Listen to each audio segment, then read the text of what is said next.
বয়ঃসন্ধির মতো 40-এর পরের জীবনেরও একটা নাম থাকা উচিত।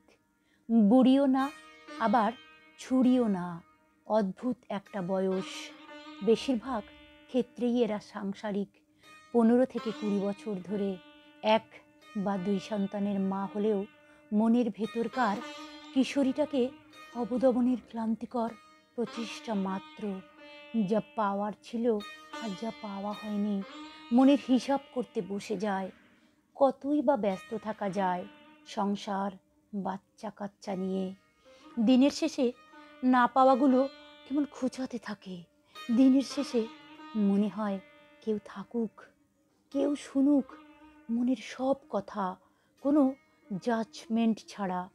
40 পেরোনো মেয়ে একটা কঠিন রোগে ভুগতে থাকে, নস্টালজিয়া। কারণে অকারণে শুধু পুরনো কথা মনে পড়ে। ফেলে আসা শৈশব, তারুণ্য, চঞ্চল মন, স্কুল কলেজ, সোনালি দিনগুলো সব কাজ ছেড়ে আয়নার সামনে দাঁড়ালে বড় অসুন্দর লাগে নিজেকে। চুল পড়ে অর্ধেক, মুখে বলিরেখা সবে আঁকি ঝুঁকি দিচ্ছে। এক সময় মেদহীন শরীরটা স্বপ্নের মতো লাগে। পেটের স্ট্রেচ মার্কের দাগ, সব মিলিয়ে ভীষণ অনাকর্ষণীয় লাগে নিজেকে।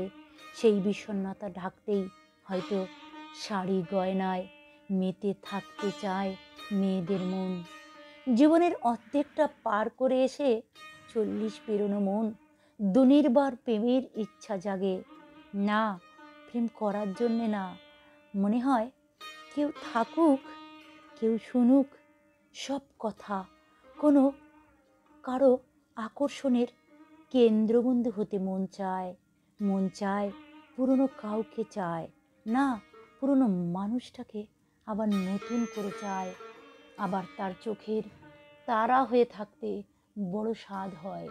40 পেরোনো মেয়েরা সবচেয়ে ভয় পায় মৃত্যু। শত অভিমানে বেঁচে থাকতে চায় তার সন্তানদের জন্য, অন্তত যতদিন সন্তানদের জীবনে তার প্রয়োজন আছে। 40 পেরোনো শরীরটাও আগের মতো সাপোর্ট দেয় না। অপারেশনের ধকল, মেরুদণ্ডে দেওয়া সেই ইঞ্জেকশন শরীরটাকে অকেজো করে দেয়। সেই কোমর নিয়ে দিব্যি রান্না বান্না, বাচ্চা দেখাশোনা, ঘরের কাজ সব করেই যায়। তবুও দিন শেষে শুনতে হবে কিছুই তো করে না। 40 পেরোনো মেয়েগুলো যত্ন চায়, চায় তার কেউ মনের যত্ন করুক।